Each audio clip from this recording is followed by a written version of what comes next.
Alright, back for another video. As you can see by the title, I will be reviewing Scream 2. I just got done watching it. As I remember when I first watched it back in the day, back in 2004 or 5. Excellent movie. Now, it might not have been better than the first, but it has a lot of moments. I'm gonna go through my top 5 favorite moments in the movie. Number 5, the intro. I would say that every intro in the series, and I will go through all of the intros in the movies, since I already did the first one. This intro has to be. This only beats the intro from the first movie, just by a hair. Like the movie theater, the killer killing the black guy in the movie, in the bathroom, and somehow the people using the bathroom don't see it. There was 2 guys in there, but you only see one go out. So where was the second guy? Number 4. The gang, the cast of Scream unite back together. Yeah, Dewey and Gail meeting. Gail is now famous from what happened in the first movie. After the events, she wrote a book. And Sydney's still pissed at her. Dewey and Gail are forming a bond together. You know, starting from the end of the movie, in Scream 1, you see them starting to love each other. And in this movie, they actually have a sex scene. Well, not sex scene, but they start kissing and making out and stuff. And Sydney slaps Gail from, writing the book on Sydney's life, from the first events. And, you got Randy returning from the first movie. I would still say he's the best character in this movie. Sucks that he died. I would have saved him for the third one, and I'll get to that in Scream 3.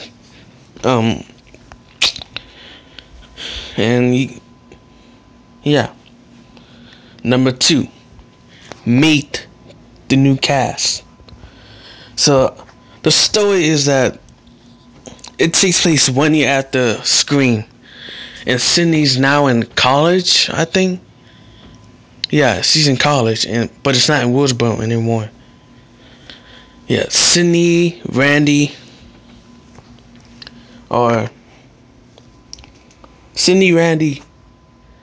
is in the same college, wherever it is. Gail, like I said, is for the books, and Dewey, I don't really know what he did after the first movie. I don't know if it never explained, was he really still a cop from Woodsboro or anything. Never mentioned that. You got, what's his name? It's the guy who played Hitman in the 2007 version. Yeah, he was good.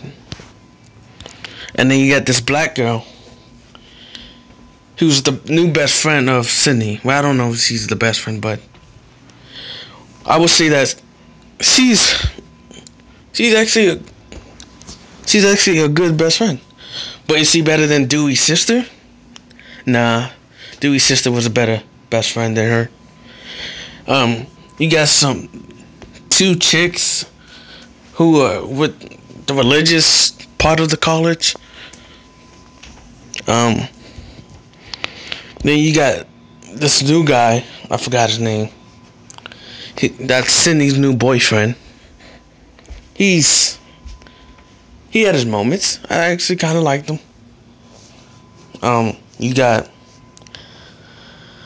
this random reporter girl, which we'll get to in my number one moment. You got this black cameraman who's taking over from the guy who was the cameraman in the first movie. And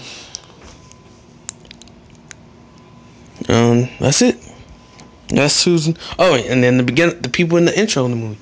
The black girl, Jada Smith, and the bald black guy who gets stabbed in the bathroom, like I said. And yeah, I would say every person who had more than 2 scenes were actually felt important. It felt important. And my number one moment, the killers. The killers in this movie is the reporter, Billy's mother, Mrs. Loomis. I don't think they ever mentioned the first name. And then Mickey, the killer. Mickey's motive is that he's gonna blame the movies for actually all these killings happening. And I like Mrs. Loomis' motive. Just old classic 90s revenge. Nowadays, I think nowadays old classic revenge is just overused now. But some have the usefulness. In Scream 4, I will talk about something about the killers all over for the series. But Mickey's motives was trials, blaming the movies. Mrs. Loomis blamed the movies. I mean, old style revenge. And at the end, Gail gets shot and she falls into this shaft or something. Billy's mother, Mrs. Loomis, shoots Mickey, and he makes some weird face when he gets shot. Like who does that when they get shot? Like he was happy or something. Like you could pause it in the movie when he gets shot. Anyway, so and then you got this guy. Oh, I almost forgot about him. The guy who's from the first movie, Cotton Prairie. Whatever his last name is, Cotton. He was in the first movie. He was accused of raping and killing his mother. And after the first movie, Sidney said he was wrongfully accused, so they let him go. Wow, he didn't have that much scenes. I actually liked him. He was my second favorite character in this movie, besides the main cast.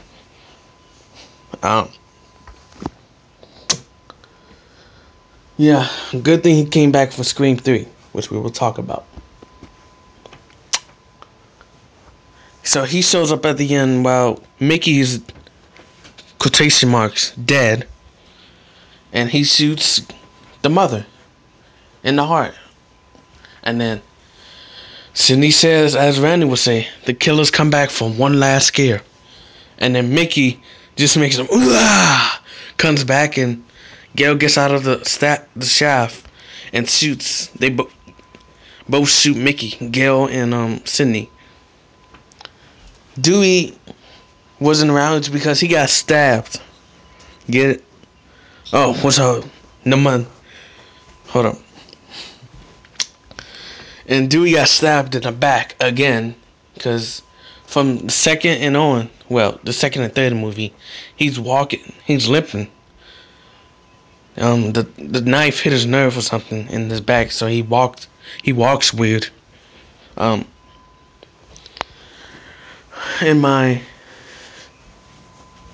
the black camera guy, let's talk about him. This guy has to be the smartest black guy ever. But Sidney's friend, the black girl, after, because they was in this was my favorite part of the movie. They get stuck in a car, and the only way out is through the driver's seat window. They couldn't open the driver's seat door because it was broken or something, but they had to escape through the driver's seat window. But it was a good movie. I mean, good suspense moment. Anyway, back to the end. Oh, hold on. Before I get back to the cameraman, he says, the girl says, you know, Cindy says she wants to see the killer's face. The black girl says, dumb people go back. We're smart. Let's go. Let's leave. But she ends up getting killed from the killer because the killer somehow escapes without them seeing. Anyway, back to the camera. The guy says, I read your book, Gail Weathers. And she says, what? Hold on, let me see. And she says, okay, my old cameraman wasn't gutted, he was slashed. And she said, the guy said, doesn't matter, he died. And he said, I'm getting the hell out of here. I have to stop it from right here.